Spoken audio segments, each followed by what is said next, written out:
Hello everyone. So today in this video I will explain you guys कि how to fill profit matrix sheet जिससे आप अपनी data analysis report check कर सकते हो, invoice wise profitability check कर सकते हो, अपने high ranking data को आप चेक कर सकते हो, aging dashboard देख सकते हो, income statement चेक कर सकते हो। तो वही तो यही मैं समझाऊंगा कि आपको प्रॉफिट मैट्रिक्स शीट भरनी कैसे है। तो शुरू करते हैं हम। सबसे पहले प्रॉफिट मैट्रिक्स शीट, होप ये आपको स्क्रीन विजिबल होगी। तो yes yes yes,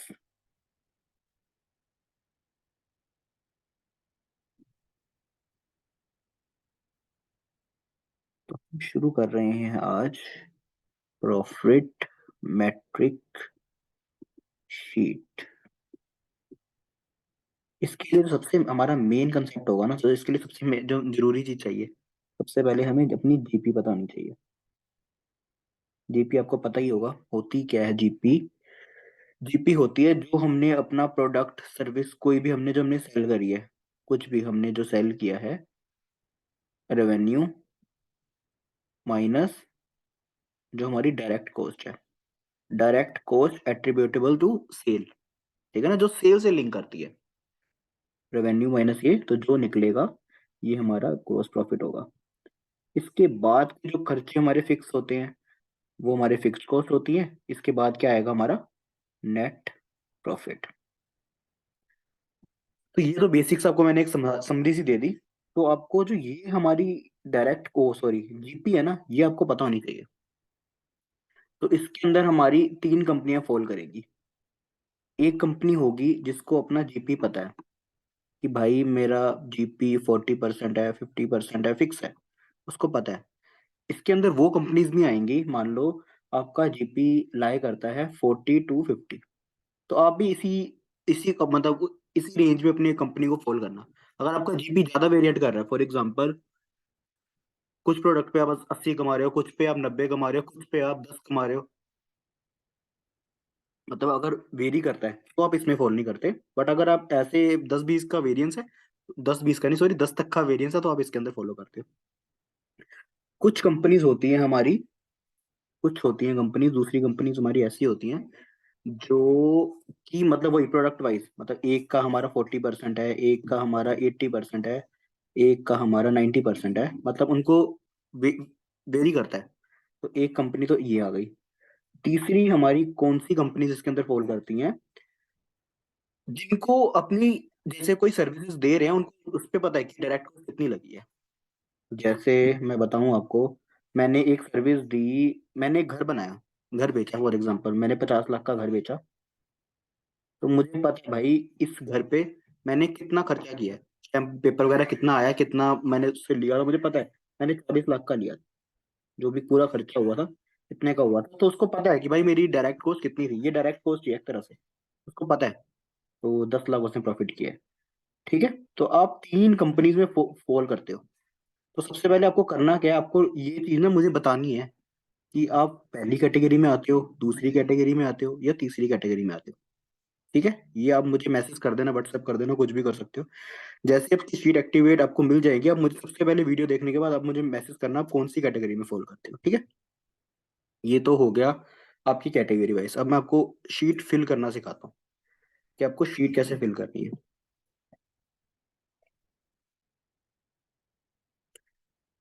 matric sheet share.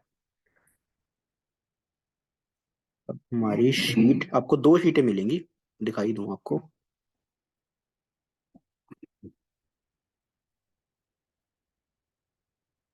Stop.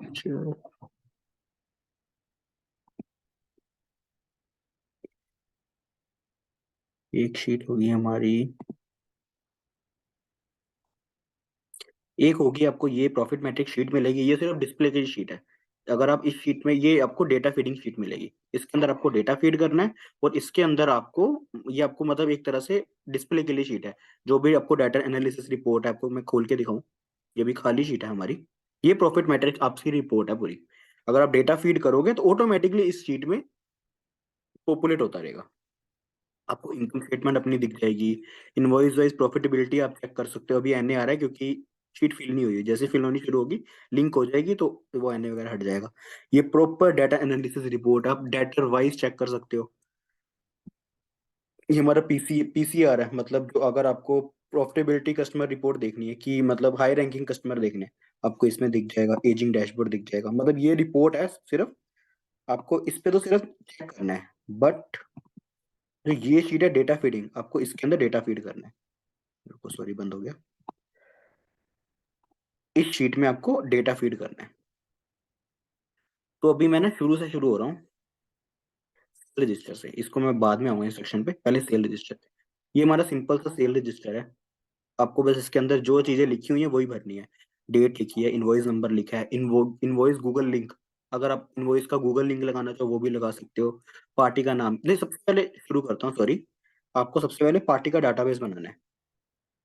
जो आपकी पार्टी का डाटाबेस है ना, आप सबसे पहले वो बनाना है इसके अंदर, पार्टी का डाटाबेस। ठीक है ना, ये वही सेम है, आपको कोई और शीट में मिली होगी, जैसे प्रॉफिट मेट वो पेमेंट कंट्रोल शीट मिली होगी, उसके अंदर भी सेम यही था। आपको सबसे पहले पार्टी का डाटाबेस बनाना है। और एक और चीज याद रखनी है, मैं अगर दिखाऊं आपको, कभी भी डाटा आप कॉपी पेस्ट करोगे, डाटा मतलब कस्टमर का डाटाबेस आपने या तो अपने सॉफ्टवेयर से निकाला है या आपने पहले कहीं बनाया हुआ था उसमें पेस्ट कर रहे हो, तो कंट्रोल सी तो कर लोगे, बट कंट्रोल वी कैसे करोगे? Control plus shift plus V, ये याद रखना। कंट्रोल शिफ्ट वी, आपको सिर्फ कंट्रोल वी नहीं करना, ये शिफ्ट को भी बीच में लेके आना है। ठीक है, ये याद रखना बस। अब मैं शीट शुरू हो जाता हूँ। सबसे पहला काम क्या करना है हमें? प्रॉपर जो हमारा डाटाबेस वाली शीट है ये हमें मेंटेन करनी है। उसके बाद अब हम सेल रजिस्टर में आएंगे। अब सेल रजिस्टर आपने भी इसमें अंदर भी सेम काम करना है, ईआरपी से डाटा निकाला और यहाँ पर पेस्ट कर दिया। कैसे पेस्ट करना है मैं वो भी सिखा देता हूँ इसी शीट में।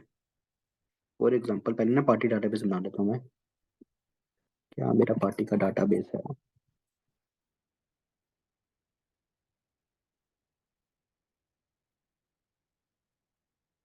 ये मेरी पार्टी है कुछ ABCASFQER। ठीक है, ये मेरी पार्टी का डाटाबेस है, ये मैंने यहाँ पर लिख दिया।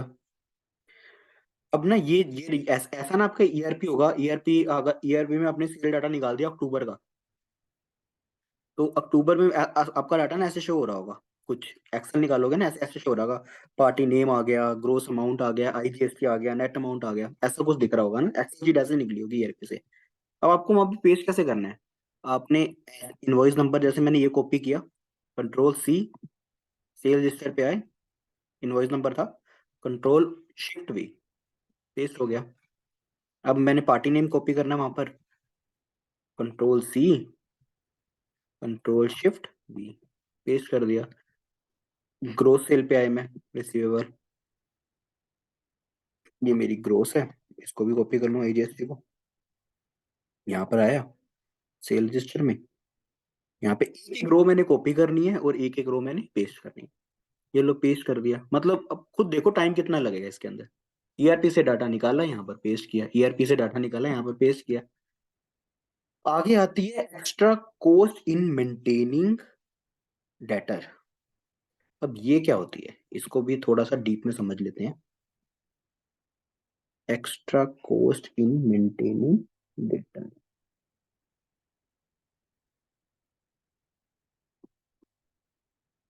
एक्स्ट्रा कॉस्ट, अब ये होती क्या है? हम एक एग्जांपल लेते हैं कि हमने, मेरा ना उसका काम है, हम क्या बोलते हैं, कुछ खाने पीने का काम है। कोई हम केक बनाते हैं, कुछ भी बनाते हैं। तो कोई कस्टमर आया था, उसने कहा था कि भाई, कि केक का तो एग्जांपल बेकार हो गया, आपको मैं जनरल ओवरव्यू दे रहा हूँ। कि मान लो कि हम कोई भी काम, कोई भी मतलब सामान का ही काम करते हैं। तो कस्टमर ने कह दिया कि भाई इस सामान को ना डिलीवर भी कर दो मेरे घर पे। हमने कह दिया चले यार डिलीवर कर देते हैं, कोई दिक्कत की बात नहीं है। अब उस डिलीवरी करने में हमारा 500 रुपये का खर्चा आ गया। ठीक है, अब ये खर्चा 500 रुपये का हमारा अनयूजुअल है, यूजुअल नहीं है। मान लो हर बंदे को ये फैसिलिटी नहीं देते, इसको दे दी, पर ये एक्स्ट्रा कॉस्ट है हमारी 500 रुपये। तो ये हमें रिकॉर्ड करनी है। या मान लो कि कस्टमर ने कह दिया कि यार आज आज मत ये मुझे सामान देना, 10 दिन बाद देना। अब 10 दिन तक ये हमारे वेयर हाउस में जो सामान पड़ा उस पे जो कॉस्ट लग रही है उसको मेंटेन करने की, वो हमारी क्या होगी, एक्स्ट्रा मेंटेनिंग कॉस्ट। ठीक है ना, मतलब ये ईएमसी होता क्या है, ईएमसी एक तरह से ये होता है कि वो कॉस्ट जो हम एलिमिनेट कर सकते हैं, मतलब वो हम किसी और को नहीं देते, सिर्फ स्पेशल इसी को दे रहे हैं, और ये एलिमिनेट हो सकती है, तो वो हमें चेक करने के लिए ईएमसी होता है। होप आपको समझ आ गया होगा। अगर आपको इसके अंदर कोई दिक्कत है तो आप मुझे पूछ लेना, मैं आपके बिजनेस के हिसाब से आपको बता दूंगा क्या आपकी ईएमसी होती है। तो एक्स्ट्रा मेंटेनिंग कॉस्ट अगर कोई लग रही है तो आप वहाँ पे मेंशन कर देना। क्रेडिट डेज आपने दिए हैं वो यहाँ पे लिख देना, due date of receiving payment यहाँ पे लिख देना। और ये शीट आपकी ऑटोमेटिकली पेमेंट रिमाइंडर भी एक तरह से बन सकती है, ईमेल जाएगी ऑटोमेटिकली वेंडर को। ठीक है, ये तो हमने बना दिया सेल रजिस्टर। अब इसी को ना हमें रिसीवेबल रजिस्टर, ठीक है खुल गया रिसीवेबल। अब आप हमें इसको तो मैं डिलीट कर रहा हूँ, ये तो मैंने ऐसी चीज बनाई थी आपको समझाने के लिए। अब हम आते हैं रिसीवेबल रजिस्टर में। अब यहाँ पर आपको दिख रहा होगा, यहाँ पर ना एक डेट भी लिख देता हूँ मैं थोड़ा रियल बनाने के लिए। 8 तारीख डेट लिखी है मैंने। ठीक है, अब ऐसा कुछ बन गया हमारा इनवॉइसिंग। अब हमें रिसीवेबल रजिस्टर बनाना है कि ये जो पेमेंट है ये 1,41,000 वो 1,41,600 की, अब ये हमें कब कब मिली है आपको चेक करनी है। अब इसकी पेमेंट हमें आ गई, आपको इनवॉइस वाइज मतलब रिसीविंग लिखनी है। ये हमें 9 तारीख को हमें 1 लाख मिल गया, यहाँ पर लिख देंगे। अब ये अगर पूरा पैसा मिल गया तो पूरा लिख देंगे, आधा मिला तो आधा लिख देंगे, आधा आगे लिख देंगे। लिखा है ना, पार्शली रिसीव्ड 1, पार्शली रिसीव्ड 2, 3, 4, आप जैसे लिखते रहोगे ये कवर होता रहेगा। अब आप कहोगे कि भाई यार ये तो थोड़ा सिरदर्दी वाला काम है, अब ऐसे तो मिलता नहीं। अगर मान लो एएस, ये मान लो जो एएसएफ हमारी पार्टी है, इससे तो हमने कितने का डील करी है, लगभग लगभग हमने 3 लाख, 3.5 लाख की डीलिंग करी है, और इसका पैसा आया है हमें 3 लाख रुपए। तो हम कैसे लिखें, है ना, ऐसे होता है ना। अब ये तो पूरा हमें तो 4-5 बिल गए एक पार्टी को, और पैसे तो इकट्ठे आ गए, तो कैसे करेंगे। तो कोई बड़ी चीज नहीं है, फिल्टरिंग लगी हुई है। आपको करना क्या है, वो सबसे इजी काम है, मतलब इसमें कोई एक्सक्यूज नहीं आने चाहिए कोई काम के लिए। मैं जितने एक्सक्यूज होते हैं ना वो सारे इसमें कवर कर रहा हूँ। एएसएफ मैंने पार्टी खोली, ठीक है, अब कितना पैसा आ चुका है इसका, जैसे इसका टोटल पैसा कितना है हमारा, आपको छोटी सी कैलकुलेशन करनी है बस। टोटल पैसा कितना है इसका, 3,41,000। अब इसका कितना पैसा आ चुका है, 64, अब 3 लाख आ चुका है ना फॉर एग्जाम्पल। मैंने बस छोटी सी करनी है कैलकुलेशन, देखो 2 मिनट में कर रहा हूँ।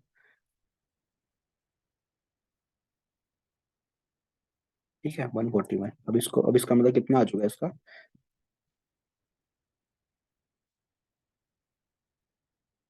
ये देखो मैंने कैलकुलेशन कर भी ली कि इतना पैसा आ चुका है। ये थोड़ी शीट 2 मिनट स्लो चल रही है।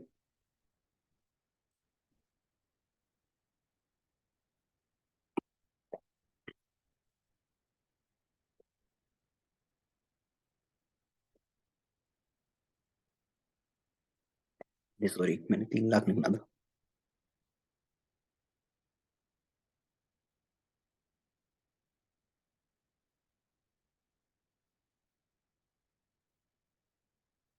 वो सॉरी, 64 ही था ना, यहाँ पे लिख दो 64। अरे यार, सॉरी सॉरी, वो गलती होगी। मैंने देखना था 3 लाख में से कितना गया। 3 लाख मिला ना हमें, 3 लाख मिला है, तो ये माइनस कितना रह गया हमारा, हमारा रह गया 76, तो ये हमें पेस्ट करना है। तो पता नहीं क्या मैंने कैलकुलेशन कर दी। तो ये लो, 2 मिनट में काम हो गया खत्म।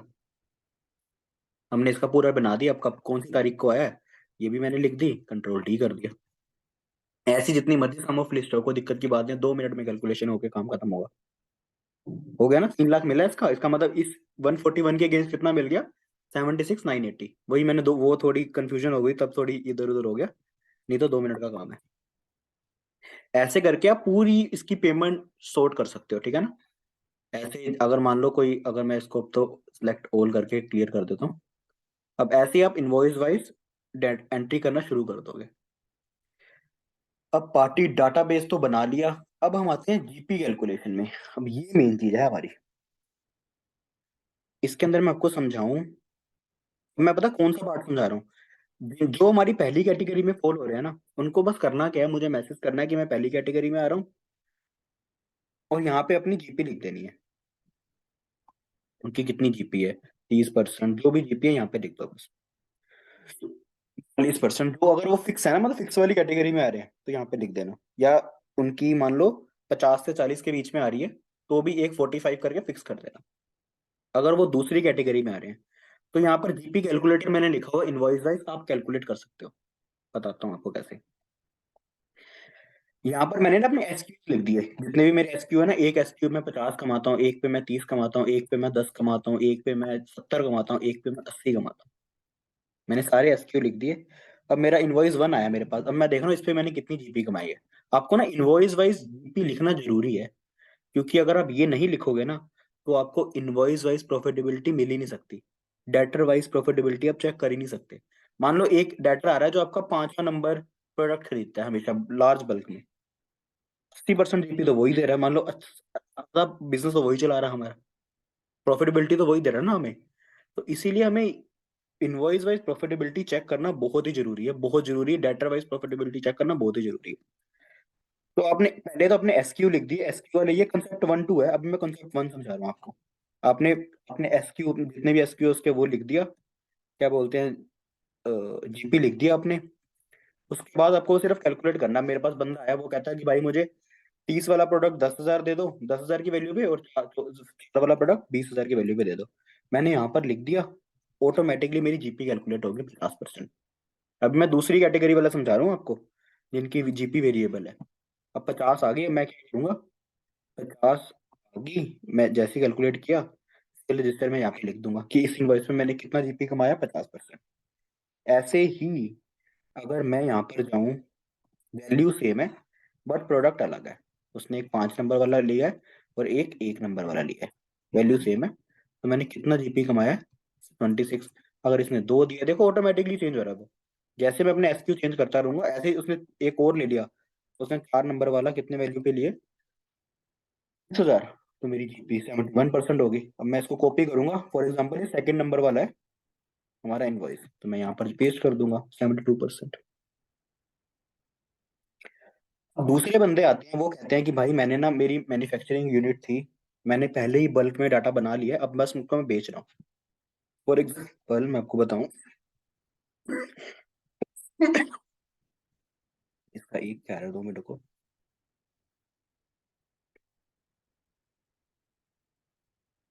200 रुपये का प्रोडक्ट है, मैंने 1 लाख डायरेक्ट कॉस्ट लगाई थी, माल माल लेके आया था, मैंने 500 पीसेस बना लिए, ठीक है, 200 रुपये का पीस पड़ रहा है मुझे। अब बस मैं इसको बेच रहा हूँ, अब मैं देख रहा हूँ वो कितने का मिल रहा है। अब 200 का पीस पड़ा, मैंने उसको बेच दिया, क्या बोलते हैं, फॉर एग्जाम्पल 400 में नहीं, 350 में। तो मैंने कितना कमाया, 75%। यहाँ पर जाके 75 लिख दूंगा, वही वाली जगह, जीपी वाली जगह पे जाकर। मैंने एक प्रोडक्ट मैंने उसको सामने वाले को दिया है 450 का, तो मैंने कितना कमा लिया, एक तरह से 125% कमाया। एक प्रोडक्ट पे मैंने कमा दिया 340, तो कितना दे दिया, 70%। 220, कितना कमाया, 10%। जीपी दिखी जा रहा है नीचे, ऑटोमेटिकली कैलकुलेट होता रहेगा। मैंने फॉर्मूला लगा दिया आपको ऑटोमेटिकली, और आपको यही जाकर आपको यहाँ पर क्या बोलते हैं, पेस्ट कर देना है। अब आपको थोड़ा सा कंफ्यूजन लग रहा होगा, अभी मैं समझाता हूँ। जैसे ये शीट कंप्लीट हो चुकी है, अब जैसे ही ये शीट को भरते रहोगे ऑटोमेटिकली इस शीट में डाटा वो आ जाएगा, क्या बोलते हैं, पंप हो जाएगा, रिफ्लेक्ट हो जाएगा, और आप अपनी एनालिसिस कर सकते हो। इसके अंदर एक और चीज बताता हूँ आपको, मतलब आप डरना मत, इसको मैं शॉर्टकट ट्रिक भी बताऊंगा लास्ट में। आप देखते रहना वीडियो, इसका शॉर्टकट ट्रिक भी बताऊंगा। बट पहले ये शीट मैं खत्म कर लूँ, डाटा फीडिंग वाली। सेल रजिस्टर हमारा खत्म हो गया, कोई दिक्कत नहीं है, सिंपल सी शीट है, इजीली भर लेना है इसको। रिसीवेबल रजिस्टर छोटा सा है, पार्टी डाटाबेस कुछ नहीं है, और कैलकुलेटर तो मैंने समझा ही दिया, अगर आपको कैलकुलेट करनी हो अपनी जीपी, कैलकुलेट कर सकते हो। अब मैं आता हूँ इसके अंदर, इसके अंदर हाँ, स्टेप 1 पे ये तो फिक्स वाला जो जो होंगे वहां पे जीपी लिख सकते हैं। जिनकी फिक्स है उनको भी वो वाला कॉलम नहीं भरना, 40 50 60 कुछ नहीं भरना, उनकी तो फिक्स है 40%। तो एक बार यहाँ भर देना, उसके बाद कहीं नहीं भरना। जिनकी वेरिएबल है उनको भरना है वहां पर। तो तीसरे वाले हैं, वो 2 मिनट वेट कर लो बस। अब हाँ, तो अब करना क्या है, एक और काम। मान लो अब आप ना प्रॉफिट मैट्रिक शीट हर वीक में एनालिस करते हो, तो बस आपको करना क्या है, जोन सी वीक मान लो आज मेरी, आज तारीख है हमारी, आज तारीख है 8 तारीख है हमारी। तो आप 10 तारीख को हर, क्या बोलते हैं, हर वीकेंड में फ्राइडे को मान लो, ये आप क्या बोलते हैं, प्रॉफिट मैट्रिक शीट एनालाइज करते हो। तो बस करना क्या है, 9 तारीख को ना, 9 तारीख को जितना आपका फिक्स कॉस्ट आ रही होगी ना आपकी ईआरपी में टिल नाउ, यहाँ पर आप पेस्ट कर देना। 8 लाख आ रही है तो आप पेस्ट कर देना। अगले हफ्ते 8,90,000 होगी, आप पेस्ट कर देना। उससे अगले हफ्ते 9,30,000 हो गई, यहाँ पर पेस्ट कर देना। जब भी आप एनालाइज करोगे यहाँ पर रियल टाइम यहाँ पर पेस्ट कर देना। Got it. उसके बाद मार्केट में इंटरेस्ट रेट कितना चल रहा है या आपको कितना लिखना है यहाँ पर, क्योंकि इसी के बेस पे वो जो जितना भी डिलेड पेमेंट होगी ना, वो उसी इसी की बेस पे कैलकुलेट होगी। 12%, 23%, जो भी आप रेट लिखोगे ना, वही कैलकुलेट होगी। मान लो आपको, आपने जनवरी में पैसा, क्या बोलता है, माल बेचा, आपको पैसा मिल रहा है अप्रैल में, तो जो उस पे इंटरेस्ट कॉस्ट लगी है ना, वो इस रेट पे कैलकुलेट होगी। उसके बाद इनकम टैक्स का रेट लिख देना जो आप पे इफेक्टिव लग रहा है। मान लो आप मैन्युफैक्चरिंग यूनिट हो, तो कोई कोई मैन्युफैक्चरिंग, वो 115 BAB मान लो कोई सेक्शन होता है, उसके अंदर आपको वो मिल जाता है, स्पेशल रेट मिलते हैं आपको। तो 15% मिलता है, किसी का 22%, 25% होगा। फॉरेन कंपनी 40% होगा। किसी के ऊपर सरचार्ज भी लगता होगा। तो जो सरचार्ज लग के आपको इफेक्टिव रेट लग रहा है ना, मान लो income tax plus surcharge plus education cess plus health cess, health cess, जो आपको इफेक्टिव रेट पे आपको वो लग रहा होगा ना, इफेक्टिव रेट बन रहा होगा, वो आप मुझे बताना। 22.75, 27.65, जो भी बन रहा होगा, आप यहाँ पे लिखना इफेक्टिव रेट। तो ही मान लो मजा आ जाएगा आपको एनालाइज करने में। ये मैंने बेसिक ही बताया हुआ, डायरेक्ट पता है कैसे निकलती है जीपी वगैरह, वो मैंने बेसिक से समझाया हुआ है। तो आप इसको कर सकते हो। जीपी कैलकुलेटर भी हो गया, ये भी हो गया। अब तीसरे बंदे आ गए। तीसरों को तो कुछ नहीं करना, तीसरों के लिए अलग शीट है। हाँ, अब मुझे बता देना, जो अगर आपको पता है ना कि यार इस प्रोजेक्ट पे आपको कितना लग रहा है, तो आपको समझा ही देता हूँ चलो। डायरेक्ट कॉस्ट, उनके लिए करना क्या, मान लो ये इनवॉइस नंबर 1 है, आपने सेल तो वहां पर लिख दी ना, सेल रजिस्टर में यहाँ पर लिख दिया कि मैंने इस पे 1,20,000 की मैंने सेल करी है। अब इस पे खर्चा कितना हुआ है, अब मुझे पता है यार 1,20,000 का था, इस पे खर्चा हुआ है सिर्फ 80,000। आप यहाँ पे मेंशन कर देना। कॉस्ट 1 टोटल, अगर आपको टोटल लिखनी है टोटल भी लिख सकते हो। अगर आपको कॉस्ट डिवाइड करनी है, 50,000 का ये आया, 70,000 का ये आया, आप ऐसे बाइफिकेट भी कर सकते हो। ठीक है, कोई बड़ी चीज नहीं है, ये डायरेक्ट कॉस्ट की एक शीट है, यहाँ पे आप मेंशन कर देना इनवॉइस वाइज। तो इनवॉइस नंबर 2 पे आपने कितना खर्च किया वो लिख देना, इनवॉइस पे 3 पे कितना किया यहाँ पे लिख देना। ये उनके लिए जिनको पता है कि भाई मेरे इनवॉइस वाइज कितना खर्चा हो रहा है। Got it. अब मैं बताता हूँ कि ये भाई आपको जल्दी कैसे काम हो जाए। कि इस सेल रजिस्टर में यार जीपी तो मैं तो भाई कैलकुलेट पूरा दिन, अकाउंटेंट कह रहा होगा कि यार पूरा दिन मैं इसी में लग जाऊंगा। तो मैं समझाता हूँ आपको करना क्या है, इसका मैं एक जुगाड़ लेके आता हूँ आपके पास। What you have to do is, आपको करना क्या है, पहले तो आपके 2 काम रह गए अब। ठीक है ना, आपके 2 काम है। एक तो मुझे कैटेगरी बतानी है, नहीं कैटेगरी नहीं, हाँ हाँ हाँ, एक आपको मुझे कैटेगरी बतानी है कि आप पहले पे आ रहे हो, दूसरे पे आ रहे हो या तीसरे पे आ रहे हो। ठीक है ना, ये मेन है। आप एक ये बताना, और दूसरा ना, मुझे अपना सेल रजिस्टर का एक्सट्रैक्ट। एक्सट्रैक्ट का मतलब होता है मुझे छोटा सा पोर्शन, कुछ भी एक यहाँ से लेके यहाँ डेट का, एक वीक का हो गया, एक मंथ का हो गया, मुझे ना डिटेल्ड सेल रजिस्टर ईआरपी से निकाल के दे देना। ईआरपी से डाटा फैच करना, मुझे मेल कर देना। मैं चेक करूंगा वो एक्सेल डाटा को कि वही एक्सेल डाटा से आप जीपी निकाल सकते हो। मतलब आपने बस पेस्ट किया, ऑटोमेटिकली निकल गया। कंट्रोल वी किया, आपका जीपी निकल गया। ये मैं चेक करूंगा, क्योंकि डिपेंड करता है अगर आप ईआरपी में डाटा सही फीड नहीं कर रहे, तो नहीं भाई निकल पाएगा। अगर आप कह रहे हो कि मैं ईआरपी तो मस्त करता हूँ, तो और आपके ईआरपी में एकदम अच्छे फॉर्मेट में भी डाटा आ रहा है, तो मैं निकाल दूंगा। अगर मान लो आप ईआरपी में डाटा फीड करते हो पर ईआरपी ऐसा है कि सही फॉर्मेट में डाटा नहीं आ रहा, तो फिर तो भी मैं कुछ नहीं कर पाऊंगा। तो बस मैं एक बार मुझे डाटा भेज देना, मैं चेक कर लूंगा कि आप जल्दी से जल्दी कैसे कर पाओ। आपका काम अब क्या है, मुझे कैटेगरी बताना, और दूसरा सेल रजिस्टर भेजना। और एक और काम है आपका कि जल्दी से जल्दी इस शीट को अपनी कंपनी में इम्प्लीमेंट करना। ओके। तो बस ये हमारी प्रॉफिट मैट्रिक्स शीट है, आप इस पे काम करना शुरू करो। और जल्दी से जल्दी इम्प्लीमेंट करो, उसका रिजल्ट मुझे बताओ कि क्या रिजल्ट आ रहा है। Bye bye, take care. इससे ज्यादा तो कुछ है नहीं, मुझे लगता नहीं शीट में कुछ है, एक बारी मैं देख लूं। शेयर स्क्रीन हमारा है ये। प्रॉफिट मैट्रिक आपको मैं डाटा फीडिंग में, ये देखो, ये तो हमारी फिर इनकम, आप इसमें इनकम स्टेटमेंट प्रॉपर देख सकते हो, प्रॉपर आप बजटिंग कर सकते हो, इनवॉइस वाइज प्रॉफिटेबिलिटी चेक कर सकते हो। ये इनवॉइस यहाँ पर लिखे आ जाएंगे, यहाँ पर ग्रॉस प्रॉफिट फिक्स पूरा आप इनवॉइस वाइज आप पैट चेक कर सकते हो। इनवॉइस वाइज अगर आप इनवॉइस वाइज उस शीट में काम करोगे ना, इस शीट में आपको जो रिजल्ट दिखेगा ना, मजा आ जाएगा। ठीक है। डेटा एनालिसिस रिपोर्ट, ये तो भाई मतलब क्या बताऊं क्या रिपोर्ट है। आपको प्रॉपर दिखेगी इससे आप कितना कमा रहे हो, एट द एंड आपने कितना प्रॉफिट कमाया। प्रॉफिट इससे इसी शीट से एनालाइज करो कि भाई यार इससे तो मैं प्रॉफिट भी कम कमा रहा हूँ, रिसीवेबल भी इतना है, मतलब ये तो बैड डेट की ओर जा रहा है। ठीक है ना, इस पे थोड़ा फोकस करना पड़ेगा। एजिंग डैशबोर्ड आपको प्रॉपर दिखेगा। प्रॉफिटेबिलिटी डाटा आप देख सकते हो कि किन पे फोकस करना है आपको। मार्केटिंग किस पे ज्यादा करनी है, मार्केटिंग क्या करनी है, सॉरी, मतलब किस पे आपको फोकस करना है कि आपकी कंपनी की ग्रोथ उन पे भी डिपेंड करती है और आपकी कंपनी फिर अच्छे से ग्रो। तीसरा एजिंग डैशबोर्ड, एज ये तो एजिंग रिपोर्ट है, अगर आप तो ईआरपी में भी देख रहे हो तो ये तो मैंने ऐसे ही फीड कर दिया था। तो ये कुछ खास चीज नहीं है। और आपको यहाँ पर पूरी प्रॉपर ग्राफ वाली रिपोर्ट दिख जाएगी, वेरियंस चार्ट दिख जाएगा, ageing dashboard, top 10 customer of the year, loss of revenue, interest cost आपको क्या पड़ रही है, मतलब जो इंटरेस्ट, आपको मैं इंटरेस्ट का एक वो बताऊं फंडा, आपको ना मतलब रिसीवेबल में ना आपको थोड़ा लग रहा होगा। शेयर स्क्रीन,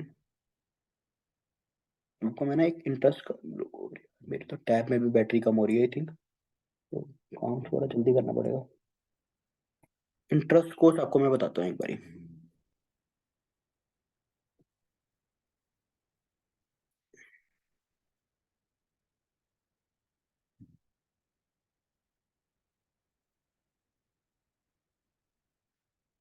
अगर आप इंटरेस्ट कॉस्ट आप check कर पा रहे हो ना कि भाई मान लो आपका यूजुअली जो क्रेडिट पीरियड है वो है 60 से 70 दिन।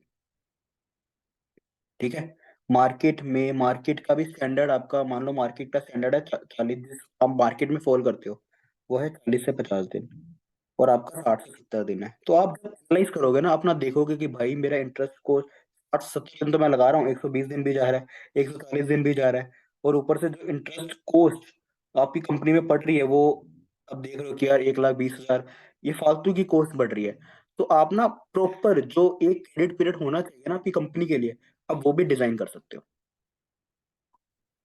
प्रॉपर आप क्रेडिट पीरियड बना सकते हो, क्रेडिट जो आपको उनको देना है मैनेजमेंट कर सकते हो उसकी, मतलब इंटरेस्ट कॉस्ट तो आपको जरूर एनालाइज करना पड़ेगा। तभी आपको दिखेगा कि भाई यार इतना इंटरेस्ट कॉस्ट मेरी कंपनी में जा रहा है। इंटरेस्ट कॉस्ट नहीं होते, अपॉर्चुनिटी कॉस्ट लेके चलो इसको।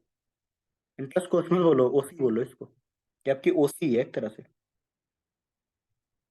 तो इसी में आप एनालाइज कर सकते हो कि यार कितनी अपॉर्चुनिटी कॉस्ट जा रही है मेरी, अगर ये पैसा रुकता तो मेरे वर्किंग कैपिटल में यूज होता, और मैं कितना मुझे पीरियड करना चाहिए कि मेरी इंटरेस्ट कॉस्ट कम से कम जाए, और इतनी ज्यादा इस बंदे को मैं दे रहा हूँ, इंटरेस्ट कॉस्ट मेरी बढ़ रही है, तो क्या मुझे स्ट्रेटेजीज इस कस्टमर पे लगानी चाहिए कि जिससे मेरी ये जो इंटरेस्ट कॉस्ट है मिनिमाइज से मिनिमाइज हो। आपको दिखेगा, रिपोर्ट में दिखेगा। तो आप करना शुरू करो काम, you will see result, and hopefully आपको फिर मुझे अच्छा फीडबैक भी दोगे। Thank you, bye bye.